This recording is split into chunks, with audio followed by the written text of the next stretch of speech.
Hey there, and welcome to On Your Terms. I'm your host, Sam Vander, a lawyer turned entrepreneur who helps you legally protect your online business. And I am so excited today to share this guest episode with one of my coaches and a Instagram genius, Natasha from Shine with Natasha. I think you're just going to love this episode because Natasha breaks down Instagram in such a refreshing way, at least from my perspective, because she talks about Instagram all about, from a sustainability standpoint of like, what is a strategy that you can actually implement no matter what you've got going on in your life or in your business, or even like what your preferences and your values are in terms of showing up on social media.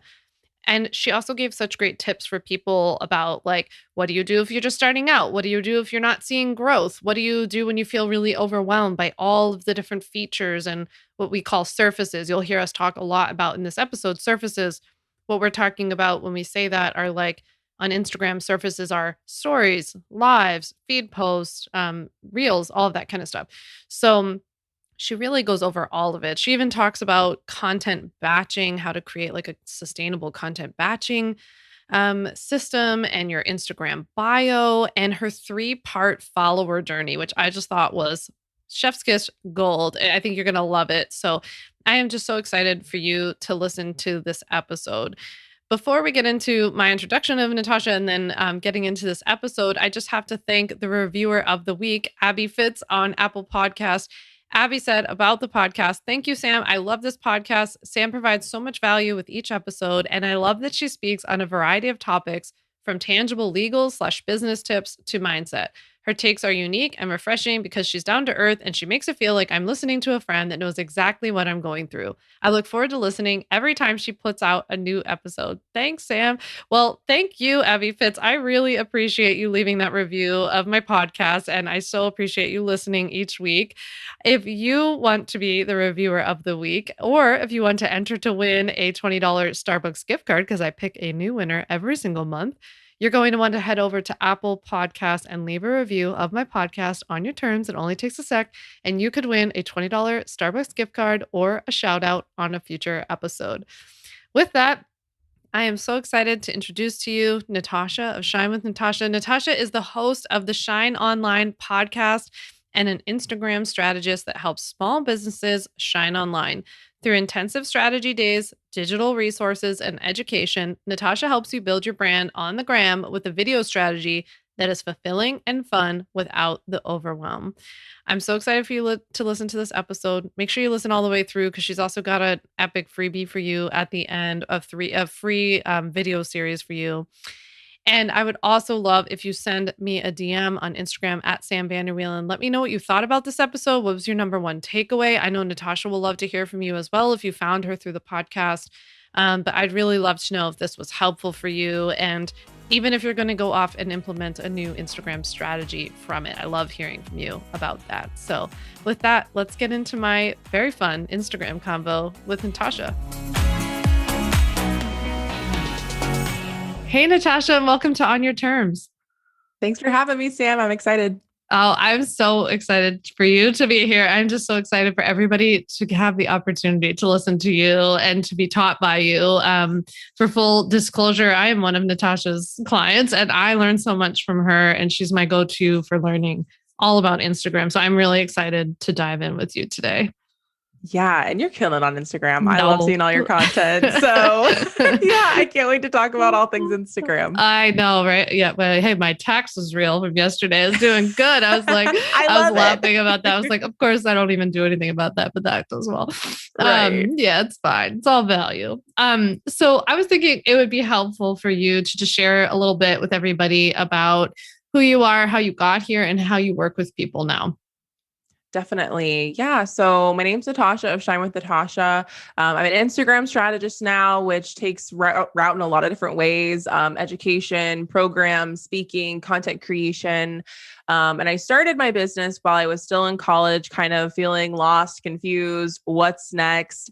And I was really inspired by one of my internships. She was a woman that worked in digital marketing, which I had never heard about. And she had her own remote business and it was just her. And I had never heard of that either. And so she kind of gave me the push and inspiration to start my own thing. And so I started out with social media management. So I worked with a lot of different types of clients. Some had services, some were personal brands, some had physical products. And so I really grew my skills in all things content creation, Instagram strategy, and also started to build my own brand as well. And so, yeah, that kind of led to the pivot that I am now of really helping with the strategy side of things and helping people, whether they have teams that are implementing for them or they're still DIYing everything. And video, showing up with confidence is definitely what I like to lean into, and something that's sustainable and fun and enjoyable, because I know social media can feel like it's draining from our businesses more than it is giving really great results. So that's kind of what I focus on with my clients and community. Yeah, I love that. And I think I know my community is going to be so happy to go now and follow you on Instagram and watch your stuff and buy your stuff, because you just have such a beautiful approach to Instagram, and that it's not this like rah, super polished, like perfect thing. And you focus on value and creating community and creating evergreen content, which is something I'm really passionate about. So I think it's awesome, and you're a breath of fresh air. That's for sure. Thank you. Yeah. So I thought that it would be helpful for you to start out by just sharing with everyone, why is Instagram in particular a place for our listeners to show up and help market and promote their businesses? Like, what can they do on Instagram that they might not be able to get from some other platform? Absolutely. And I think the thing that makes Instagram so overwhelming, which is actually one of my favorite parts, is that there are so many different surfaces to leverage on the platform, which I know we'll get into a little bit later. But you can create in so many different ways, which really gives a dynamic experience with your brand. It's not just short form video. It's not just long form video. It's not just tweets and words. Like, it's really a dynamic experience where you can leverage the surfaces in a lot of really unique ways. So I would say that's definitely one of my favorite parts. But when I think about all the social media platforms, I think YouTube and TikTok are getting like a lot of the spotlight right now. And I love both of those platforms for different reasons. But I think those platforms often have this consumption and discoverability part of them. But with Instagram, I feel like with how DMs are set up and the lives and the comment sections, that you really can engage and connect deeper with the brands that you connect with. And I find people all the time on TikTok, and I'm like, wow, this is such a great product or idea or creator, but I always go over to Instagram to really connect with them deeper. And I think that's what a lot of business owners are really trying to do. And Instagram is just an amazing vessel to do that. Yeah, I could see that, because it's like, because of all those different surfaces, which, by the way, whenever we say surfaces, we mean like lives, posts, stories, feed, whatever, like all the different places you can appear on Instagram. But I think that helps you to get a more holistic picture of someone, whether you would really then want to take the leap to work with them. I don't know if that's how you feel about Instagram versus like a TikTok, for example. Absolutely. And I think like sometimes a TikTok, you can see something, you're like, oh, I need this. And you're maybe ready to buy or, check something out. But I think that with Instagram, a lot of people need a lot of touch points with your brand to not only trust you, but to get to the point where they're even considering purchasing something, because they might have a problem and not even know it until they see your valuable content and your education and all those dynamic things that you can do and create on Instagram. So I really do think it's definitely still the top tier in terms of social media. And it's definitely a non-negotiable with just all the options they have for different types of brands. Yeah, for sure. And what about somebody who's a bit smaller on Instagram, or like just getting started on Instagram, has now chosen to like focus on it, to grow it? Is it still possible to grow on Instagram? Should that even be our goal? Is growth the goal? What's the goal there? Yeah, that's such a great question. So I think if you are newer, definitely a really natural goal is that you want to build some type of community. Keeping in mind, community can be small and still convert. One of my clients, I think she had maybe like 500 followers at one time, and she was making high ticket sales in her business at that time with a small, engaged audience of all the right people. And I think even as someone who's grown my platform a lot, and like, if you're an Instagram follower, I love you guys, but it becomes a lot when you have like a lot of people, which I know you know as well. So more isn't always better. So really, yes, I think focusing on growing and getting in front of the right people is absolutely something you can still achieve. I think Reels have made that even more accessible. But there, collaborations is something else I really like for, maybe doing lives, takeovers, collaborative content on the feed. So I think there's a lot of ways that you can grow organically on Instagram. But I also would challenge people, if you already maybe have a small following, that maybe your goal isn't looking for new people, but it's maybe focusing on the people you already have and nurturing them really, really well. I feel like we're often like looking out on the horizons versus looking at what's right in front of us. So I think that growing is a really great goal, but nurturing your current community is also a really great goal on Instagram. Those are kind of the two main places people can kind of focus their energy on. Yeah, for sure. And I talk about that on the podcast a lot from like the business perspective, that as the business has grown, I've actually focused a lot on nurturing current clients. I have a whole podcast episode dedicated to why you should treat your clients like the Olive Garden does, like that once they're in their family, because it pays back better dividends than like trying to constantly go back. And I don't mean just selling your clients more stuff, by the way. I also mean making them fans of your work so that they go tell other people, because that helps too. Yes. But I'm thinking, like, as somebody's listening to this and they're thinking, okay, so now Natasha's told me like I have to nurture the audience that I have. Maybe I get growth from it, right? But in terms of connecting with them in a deeper way, what kind of content should they be creating then on Instagram, particularly for coaches and service providers who are my, bulk of my listeners? Absolutely. I think we often hear niche all the time, and I don't think you have to niche down to the most specific thing ever. But I do think you need to focus on a few categories of content that you want to be creating on. Content pillars is what they're often called in the space. Essentially, I like to pick 5 pillars or buckets or categories that you really want to build all of your content around. And this ensures that you're not just talking about your offer, not just talking about what you do, but you're really creating an experience with your brand. Because if all I talked about was Instagram on my Instagram page, I would be boring. I wouldn't even want to consume my own content. And where that really starts for people that are listening is really think of that ideal follower. What do they do? How are they consuming content? What problems do they need help with? Where are they on their journey with what you're going to help them with? And what are maybe some mutual interests? For example, I talk about Instagram, but business is a very natural part of that because I speak to business owners. If I spoke to content creators, that would be a whole other pillar, but that's not something I specifically do. Another connection point is morning rituals, mental health. I share my matcha. I share my office space.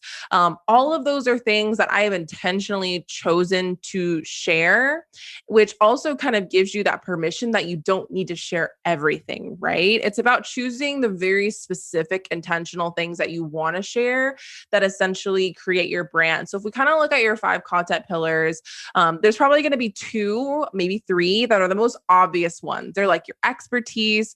There's that kind of niche word, I guess you could say, of like where you really want to focus on in terms of your Instagram strategy.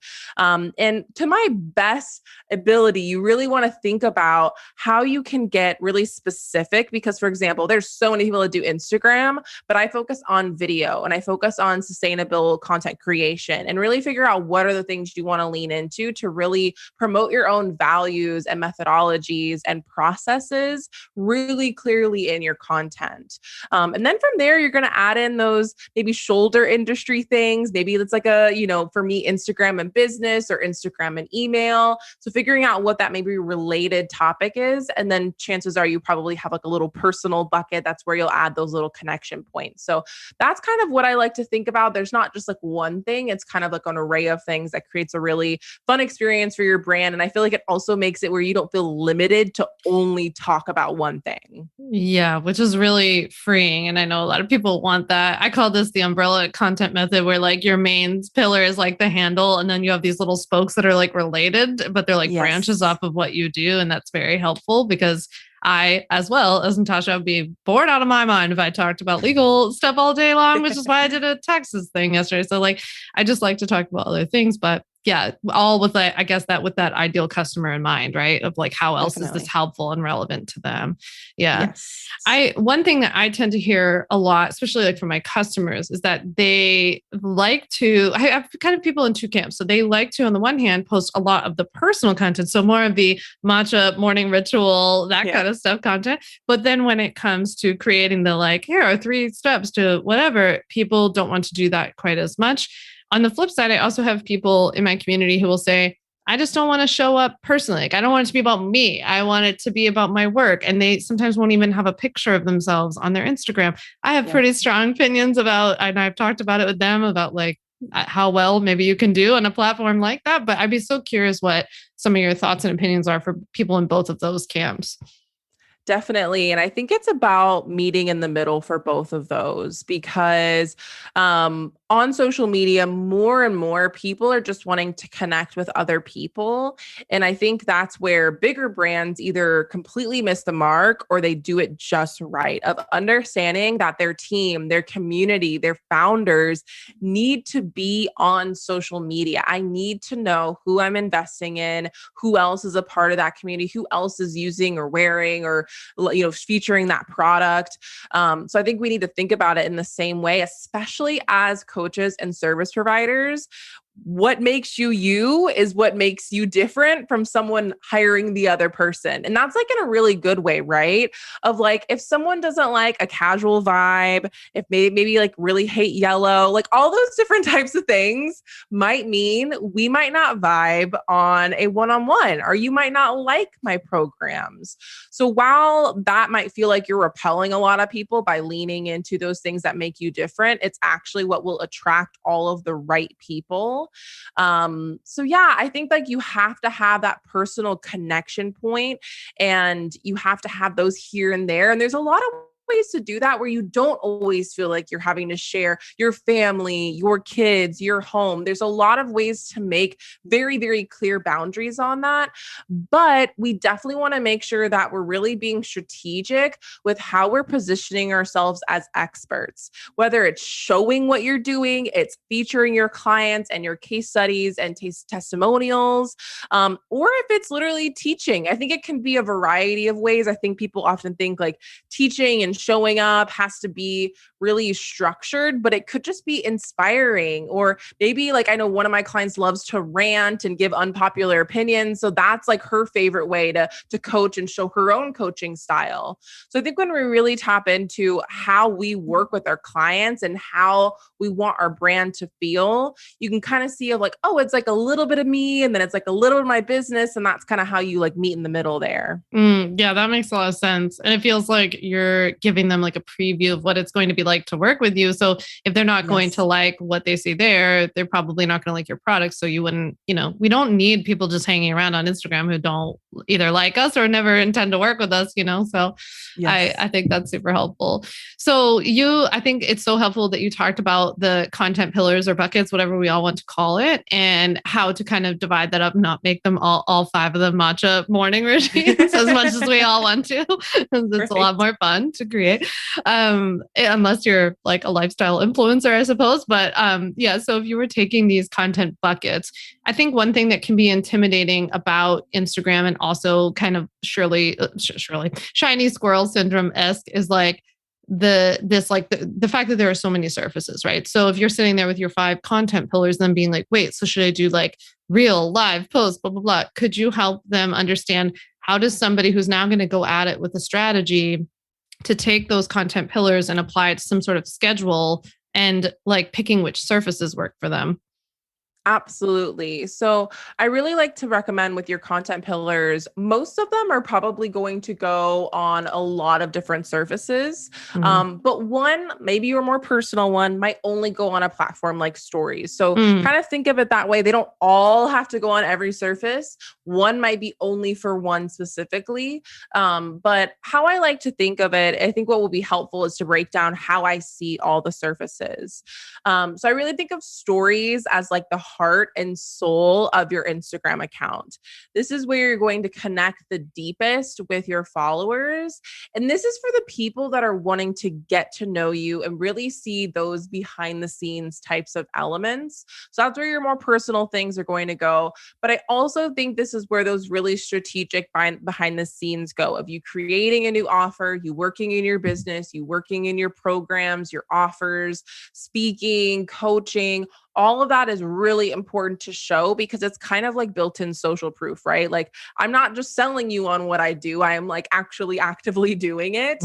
And it's also just built-in content. Like, you can easily take what you're already doing right now. Like, if I really wanted to build podcast guest speaking, I could literally put my phone up right now and do a time lapse of us podcasting. And then when we hop off, I could do a boomerang, like, hey, let's do a boomerang, Sam. Like, those are really easy ways to show what you're already doing. So I don't think it has to be really complex, but stories are expiring. So they don't have to be perfectly curated, but we do want to post them most frequently to stories. And I find that if you had to choose a non-negotiable, nail stories first. That's always the place that I like to start because it leads to the DMs. And I just feel like it's the best converting type of content as well. Then we have like the feed content, which isn't expiring. It's going to be on your grid. It's going to be in the feed actively. And this is where all the other types of content go. And I think instead of thinking of it as like 5 different surfaces, if we think of it as like stories and feed, it kind of makes things feel a lot more intimidating because if we think about it, reels are posted to the feed. Instagram videos, which could be live replays, are also posted to the feed along with the rest of your feed content. So I kind of like to think of that number or all your other pillars, really, they should be like sprinkled across that entire little grid preview people get when they go and check out your brand. In terms of feed posts, I think they're still very relevant. I like to think of them as places to get really great quality engagement, whether it's comments or maybe it is, saves, shares, all that type of stuff. I think is really important to think about with your feed content. You can be educating. Maybe it's like funny memes. Maybe it's kind of quotes that are inspiring. But I think feed content is a really easy way to add that into your content. I most prefer to make a carousel out of feed content because people are going to spend a little bit more time on it. So that's kind of how I like to think of your feed posts.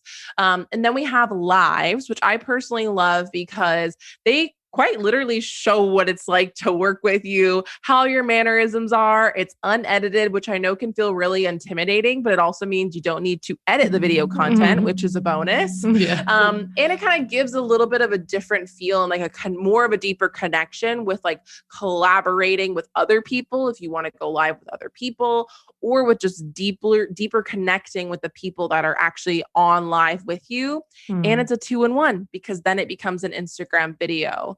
Instagram video, I know people neglect, that's okay. It's really mainly for any longer form content or your Instagram lives, because of course we have reels. And this is where you're either going to want to leverage that trending pieces of content that we know really well, musics, lip syncs, to really increase your reach and get in front of new people, which is really great for that growth goal. But I feel like there's also been this really awesome shift away from just trending reels and doing more show and tell type of reels is how I like to describe them. So either visually showing something, whether it's like a vlog or it's a demonstration or a tutorial, or by actually talking or telling to the camera. So whether it's a voiceover, talking to camera, which I feel like is a really accessible way to use reels. And essentially it's just leveraging short form video that is going to just get the highest reach in terms of other types of video. And people can really consume it in a really bite-sized way. So I feel like when we like look at all the different surfaces and then we take your content pillars, you can kind of see where some would go in maybe multiple, or maybe you would just lean into certain ones. So hopefully that breakdown was helpful. Yeah, I think that's so helpful. I think your tip about treating the feed as kind of like the main category and then all these others are like subcategories of it, because yeah, you're right. Like as long as we can post to the feed, like I always post every reel to the feed, everything. So that's taking up all these feed slots that in the past it was, that didn't exist. We didn't have reels. Yeah, it's just feed posts. I think that's super helpful. And so I thought it was helpful too. You were saying that for feed posts, you like carousel posts. I always think of them too as like shareable kind of, that kind of stuff too, that gets people to engage. do you have any tips for people? I know this could be like its own podcast, but kind of like high level tips for people about caption writing and like, what are we asking people to do? What are our calls to action when you're starting out and trying to build? Yes. So I think the first most important part of your caption is like a really strong hook. That first line, you can think of it like a newsletter subject, a blog title. We wanted to essentially tell people why they should keep watching the video, scrolling through the carousel, reading the caption, or it should kind of give them a teaser to give them a reason to keep engaging with that content. And then we kind of get into formatting for your caption, which I feel like is a really important thing to consider. I think I love emojis. It seems like a silly thing, but I think it adds personality, it adds color, and it really adds context to a lot of the things that you're saying in your caption. I like to use them as bullet points. I like to use them as like extra pronunciation in certain parts of my caption. I like to use caps in my captions as well as kind of like as little headers and line breaks, tons of line breaks, because people can only read like 2 to 3 lines before it all kind of starts to blur together. So that's kind of some formatting tips for your captions. And then when it comes to length, people always ask me short versus long. It's really what feels the most natural to your brand voice. So if you feel like writing a long caption feels like the hardest thing ever, then it probably isn't very natural to your brand voice. And you might just want to keep it short and sweet. I think that works really well for a lot of different brands. But I definitely like to lean into a little bit of a longer caption because I can kind of build on what other visual I'm essentially sharing in that post.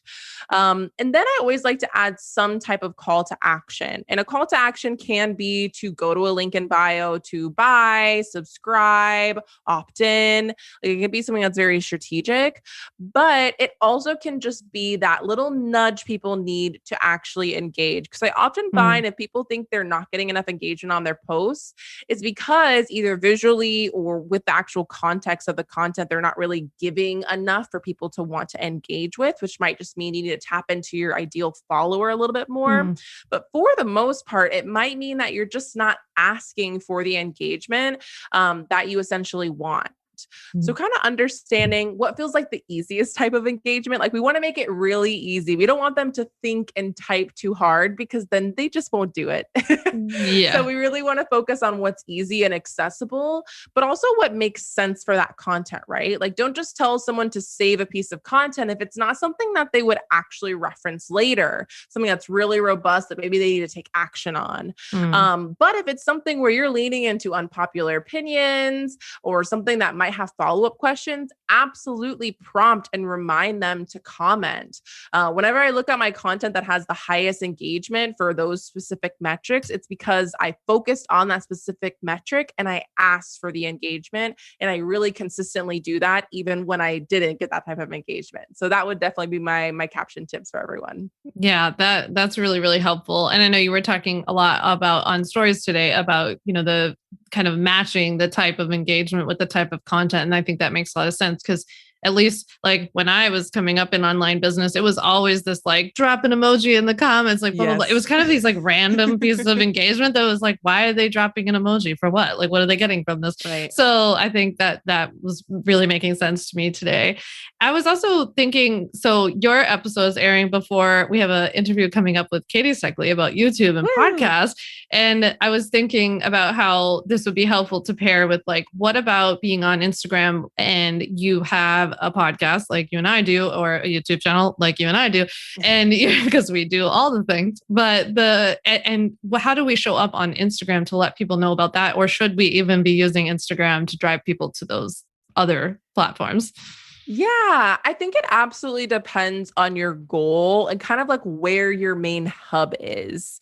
But I feel like for the most part, a lot of people like to stay where they are, or they just want to know that the other platform that they connect with you on has a new piece of content. Sometimes they just need the reminder. So what I really like to focus on is giving each new piece of content really great promotion whenever it is live. I like to post some stories about it and then share the promotional graphics and links. I've really enjoyed playing around with reels for either my interviews and also solo episodes for my YouTubes. So it kind of feels like a native piece of Instagram content and they'd get value out of it just by watching or reading it. But it also kind of be like, oh, well, this is really great. I wonder what it would be like on a different platform. So that's personally what I found has worked really well for me. I think another really great method is really taking those longer pieces of content or even content you're making on different platforms like TikTok and really using it as source content so you can kind of make it feel like it makes sense on Instagram. I'm sure both of us could brainstorm so many ideas, even just with this interview of taking the main elements we're talking about and just breaking it down into a carousel, or maybe turning it into a live stream where I dive even deeper into a specific point. So I think we're often creating a lot of content in great places, and that's amazing. And so we want to focus on promoting it when they are live and giving those the perks that they deserve, but also thinking of how can I take this really great idea that someone just might not want to go to YouTube over, and that's okay. And how can I make it a whole new piece of content that people can experience on Instagram and maybe even still add a call to action for YouTube or the podcast. So that's kind of how I like to think about it. Yeah, that's really helpful. I was actually surprised yesterday we nabbed a clip of a YouTube video that I did on like 7 ways that you can legally reduce the amount of taxable income that you have, and without like getting nabbed by the IRS. And we just took one of those tips and turned it into a reel yesterday, and it's actually doing really well. But we stripped all the stuff off of it that made it look like a YouTube video and everything, and did like real captions and everything else on it. We just took the native video that I had already created. Yeah. Absolutely. I think there's so many easy ways with the native tools within Instagram to make something feel like it's supposed to be an Instagram without having to do a ton of extra work. And so for anybody listening who is more in the auditing mood of being like, I'm already on Instagram, I'm already posting all these things, I'm trying reels, I'm doing all the things, why isn't it working? Why isn't anybody engaging? What are some, like, if somebody was to like back up and pause for a moment with Instagram, kind of come up with a new strategy, what are some of the things that you would encourage them to look at in Instagram to do better moving forward? Definitely. I think that profile experience is really something that not enough people really focus on and look at. And what I mean by profile experience is understanding how when someone goes to your main Instagram page, when they're looking through all your content, what are they essentially going to do? How are they going to feel? Are they going to know enough about your brand? Because when a reel takes off or when you get new eyeballs on your account, what are you actually doing with that reach and traffic? And I feel like this kind of goes into this concept I like to talk about of your follower journey, and really understanding how people are interacting with your brand throughout their whole journey on Instagram. The first being thinking about when someone follows you, or they don't even follow you, they're thinking about following you, they're thinking about pushing that button. What ensures that they don't completely leave your Instagram for good and that they stay on for the ride? So one part is full stories. People love to binge stories. It like helps them get a vibe of what you're going to be like. On top of that, having highlights built out. I personally don't think you can have too many highlights, but I think they should be very specific. So instead of just a tips highlight, have a specific highlight for a very specific tip so people can easily tap through it and consume it. I get so many replies on my highlights, and it's because I use that specific technique. And then also just your bio, clearly saying who you are, who you help, what people are going to get from following you, and what is that next step? Is it a freebie on your website? Is it content on an outside platform? Is it your services? Is it your availability? Is it your program that's available? And then like what your grid looks like. And I don't say that in a, like, it has to be perfectly curated way, but it has to have something that like pulls everything together and gives people a visual feel of your brand. For me, it's yellow. That's kind of what holds everything together for me. But for some people, it's graphics. For some people, it's photos, it's video, but like figuring out what that common thread is and like consistently doing it, but also making it easier for people to find other content from what they maybe discovered you on. So that's kind of like that first stage. And when you do all of that really well, it makes sure that you're like attracting the right people and that they actually are following you. And then we kind of go on to that nurture stage. So really think about your content and think about how it relates to your offers or whatever goal you have on Instagram. So like, are you building content around that? Maybe the objections they already are having, maybe they need help identifying the problem. Maybe they need to be inspired or think about something in a completely different way, or maybe they really want to be entertained and feel a little bit more lighter about the topic.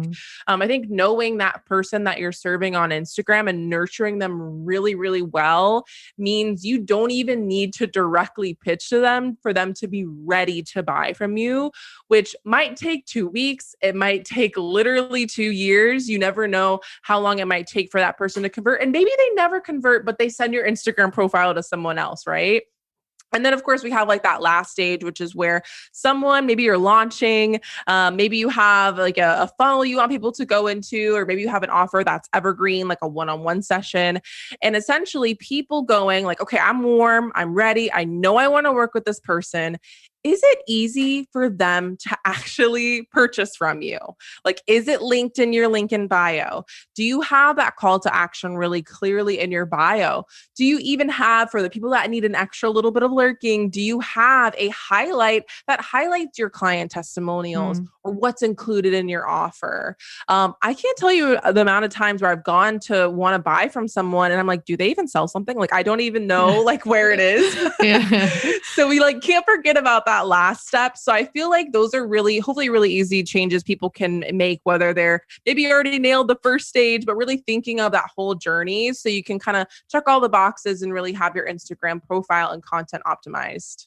Yeah, that's really helpful. That's what you call your 3-part follower journey, right? Yes. That's super helpful. I think that'll be helpful to people. I call the last one the how can I pay you money effect, because I like go to people's profiles sometimes and I feel the same way. I'm like, so how do I pay you? Like, what do you do that I could pay you for? I don't even understand. And I think that there's this whole like, people get so used to that Instagram bio statement that's like, I help with these like very like fluffy transformational things. But I'm like, but I don't understand what you do. Like, how do I pay you? And who you do it for? Like, is it for me? Is it for someone else? Like really getting specific there. Yeah. I think bios and like your actual profile name are places that people want to like stick out and get really fluffy and have fun with, which I think there can be fun elements.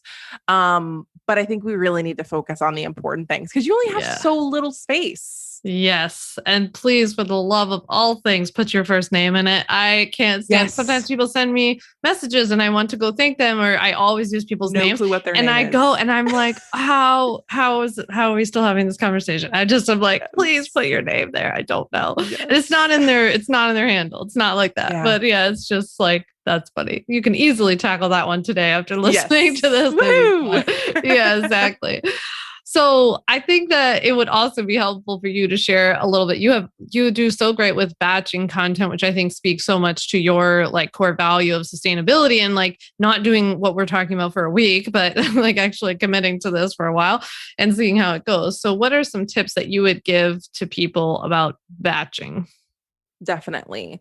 So I think the first thing is knowing how often you are going to post, because I think we often go to batch content and we actually don't know how much content we need to batch. Yeah. And this number is going to look different for everyone, knowing you can always add to it, but it's more important that you can like be consistent with like the bare minimum. So it could be stories and then like a handful of posts each week. It doesn't need to be daily. It doesn't need to be 3 times a day. If you don't want to post on weekends, you don't need to post on weekends. So really figuring out what that looks like for you. And then I think another thing is like having a place that you're storing and organizing your ideas and your content. This also will look different for everyone. I love Airtable. I also love ClickUp. You could do this in Google Docs or Google Sheets. You could do it in Trello, Asana, Notion. There's so many really great options, and it really comes down to taking the time to really test out what tool works the best best for what you need. But you need a place for when you have those ideas to store them, because when you sit down and create content, you won't always feel creative. They won't always be flowing, but there's constantly inspiration all around us.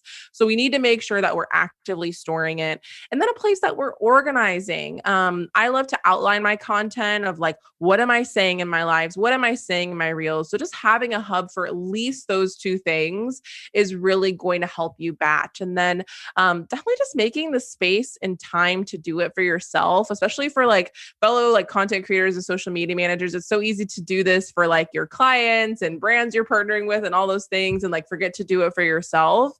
But whether it's a day every month, a day every week, a few hours every week, like whatever you can maintain consistently, but kind of give yourself that business self-care of like, I'm sitting down and creating content. I'm feeling inspired. I'm not rushing it. I'm not trying to scramble and put something on Instagram randomly.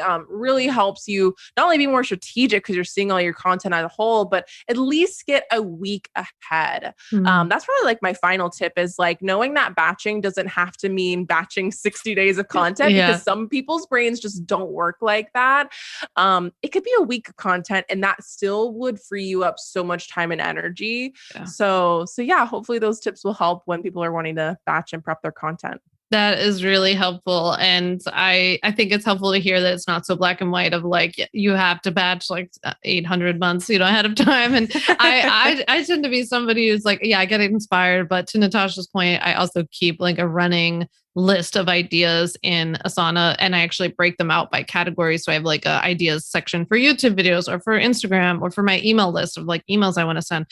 That she is right, makes it so much better when you sit down to batch all of this stuff. So definitely you can implement that today too. That's for sure.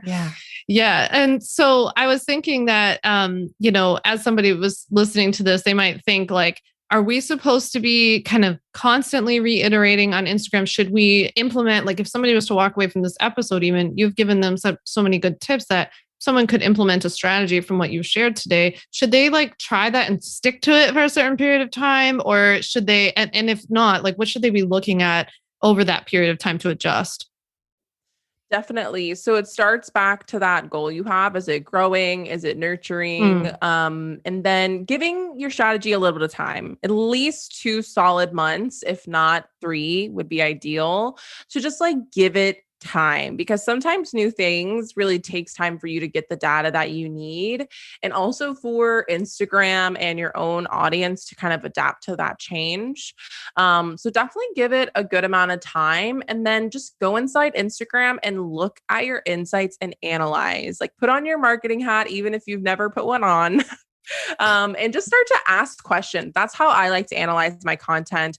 I go to my insights, I look at my overall growth of like my actual audience, and I look at my engagement, I look at my reach. Those are the 3 main sections that I like to go in to really just look at all that data and ask why. Why was that going? Was it the time of day? Was it how often I was posting? Was it the type of content I was creating?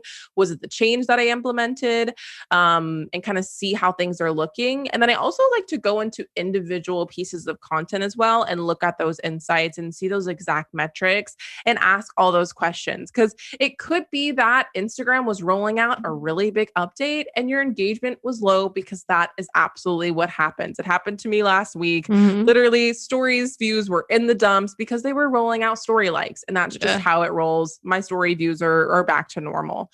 So I think it's like also understanding that Instagram, social media in general will change, ebb and flow, but also just like really analyzing and asking questions on the visual, the way you wrote the caption, and also knowing by going back into all that content, you can repurpose, you can revise things, you can give it new life.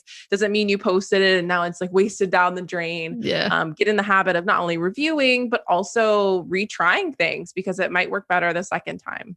Yeah, I really like the idea of just trying to be a scientist and like asking questions, playing with it, having fun, not taking it so seriously. I also like often think about how I'm not like entitled to any sort of results based on effort, or like I'm not entitled to the platform showing my stuff, or I'm not entitled to growth. Like I'm there. It's a free platform. I'm like, it's incredible what we do get from it. I just try to be like pretty appreciative and then adjust. Like I'm just along for the ride, Yeah. Yes, we all are. I'm like, I guess, there's something new. Okay.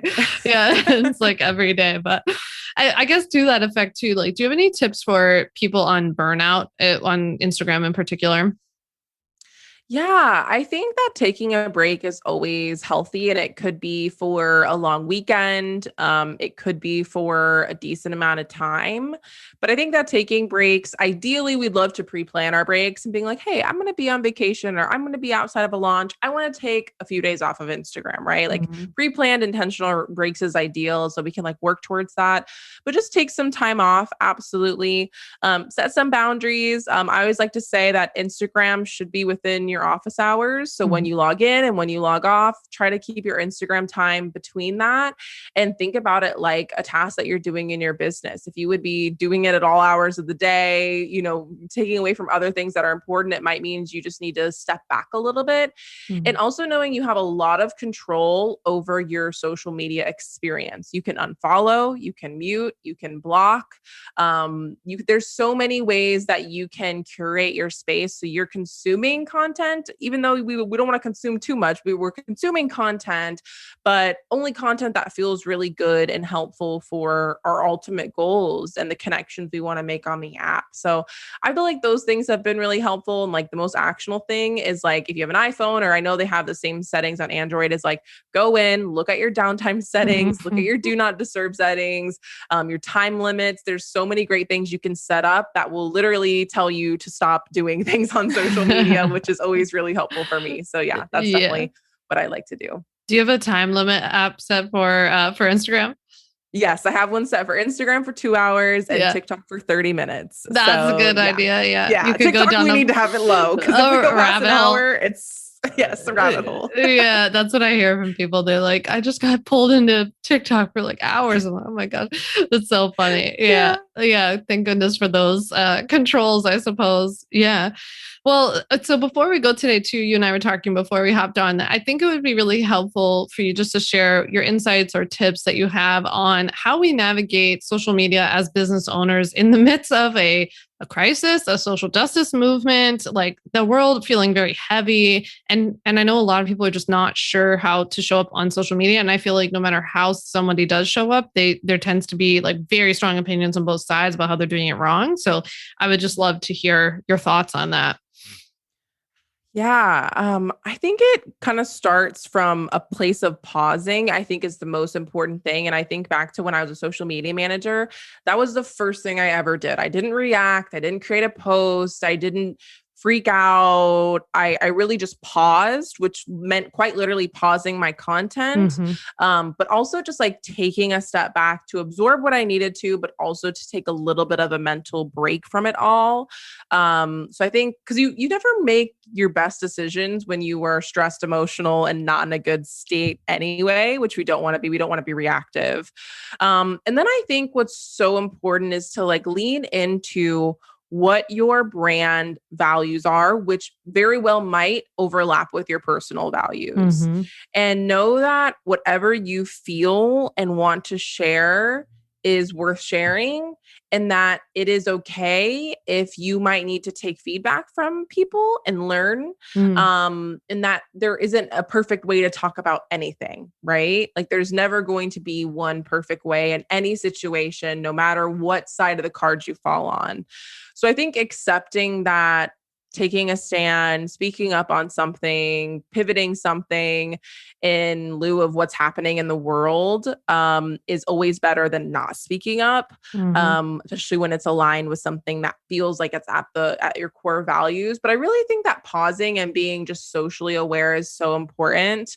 I think like with everything that's going on right now with the war, Ukraine and Russia, Mhm. I saw something the other day of a creator kind of saying something along the lines. I think we've all seen a lot of quite insensitive things, but I Mhm. saw a creator along the lines of like, I just like hope Russia just like backs off. And I'm just like, that maybe wasn't the right Mhm. response to say for a lot of different reasons. So I think Yeah. like just being thoughtful when responding, and then knowing that things sometimes have to go back to quote unquote normal at one Mhm. point. Like you can do whatever you can, say what you need to say, and then know that things have to keep moving. You have to keep launching, selling, running business, living life.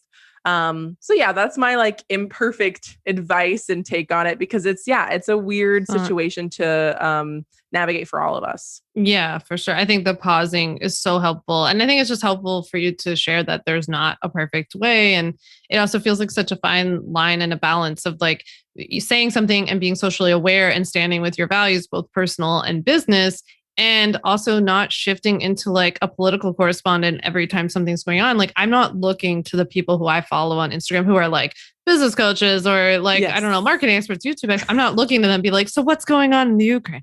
You know, like I will go to my news sources for this, but like to know that those people acknowledge it, to your point, and like that they're not being so insensitive as to like, I've seen some things that I've felt a little like there was just a lack of acknowledgement, which made me feel like you're a bit out of touch. Right.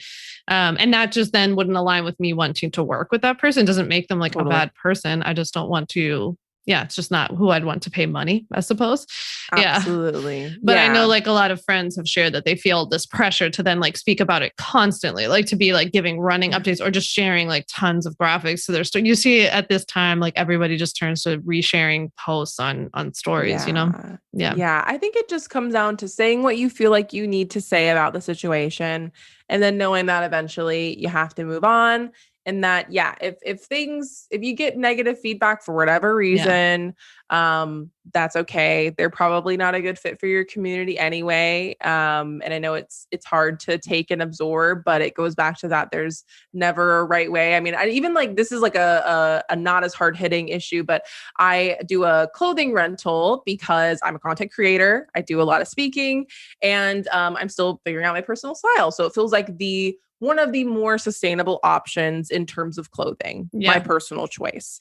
And even with that choice, I get people telling me that it's a horrible company and that I shouldn't do that, and that's actually not better for the environment. So even with things that aren't as important as a war, people aren't always going to agree with you, and that it's okay, knowing that deep down inside, if you feel like this is my values, this what feels good, I'm going to say it and be at peace with that, then that's all you had to do. And you're good. You can move on. Yeah, exactly. Call it a day. Yeah, exactly. Yes. This is like when I would post about my dad having cancer and people would be like, he shouldn't be eating that. He really shouldn't be having sugar. And I'd be like, well, he has terminal cancer. So we're going to eat this banana cream pie and we're going to call it a day. But thanks for your opinion. Yes, exactly. Now I actually put a little disclaimer on it, says I'm not looking for feedback on my father's nutritional habits, you know? Yeah. And I think that also speaks to being a thoughtful consumer, right? Yeah. Like even before I had a quote unquote following, like I remember, you'd see something and maybe you'd ask for a link or you'd want to give a suggestion. And you have to realize, like, would you randomly like poke someone in the grocery store line and say,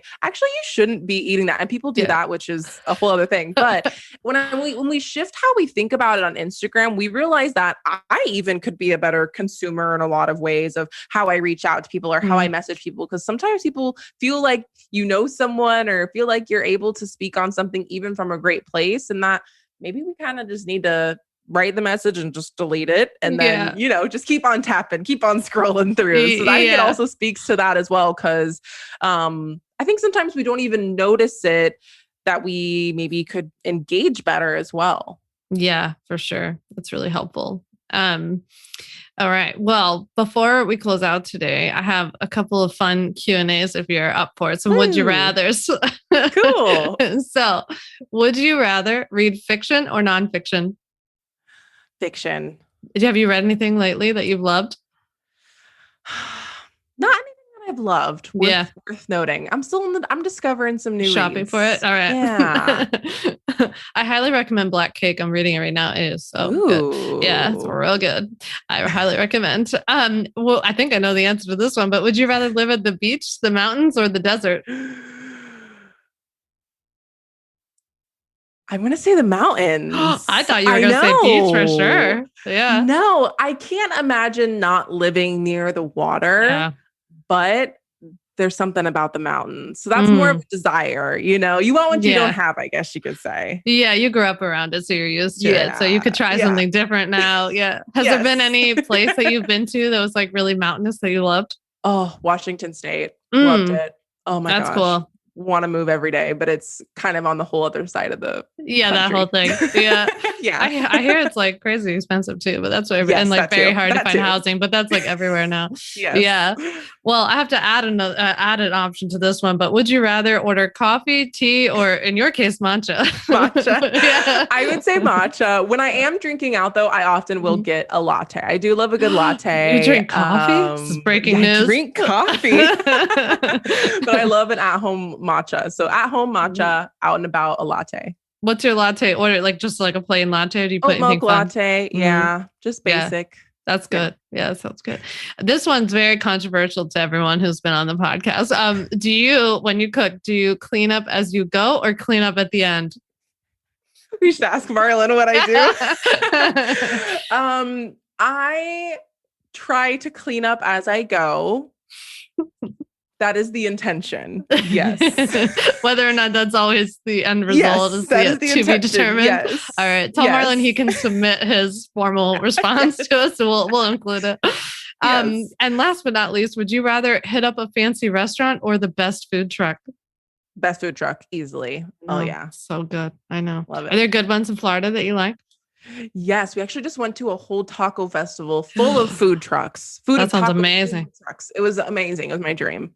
Yeah, that sounds like an amazing food truck heaven. Yeah, that's awesome. All right. Well, before you go, I would love for you to share with everyone where they can find you. And also, you were telling me earlier that you have a little something fun to share with them.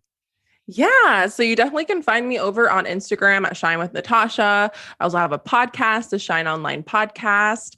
And then I have a free resource that's a video lesson all about how to repurpose content, which I know we briefly touched on today, but it'll be really helpful on breaking down what are those steps you need to do to take past content and turn it into fresh new content really intentionally. So you can check that out in the show notes. Perfect. We'll include all of the links. And I think that will be perfect to helping everybody implement the strategy of not burning out, being sustainable today is repurposing content. So definitely check that out. I'll make sure we have all the links. Thank you so much, Natasha, for doing this. This was so fun. Yeah, thanks for having me. Thanks so much for listening to the On Your Terms podcast. Make sure to follow on Apple Podcasts, Spotify, or wherever you like to listen to podcasts. You can also check out all of our podcast episodes, show notes, links, and more at samvanderwielen.com/podcast. You can learn more about legally protecting your business and take my free legal workshop, 5 Steps to Legally Protect and Grow Your Online Business at samvanderwielen.com. And to stay connected and follow along, follow me on Instagram at samvanderwielen and send me a DM to say hi.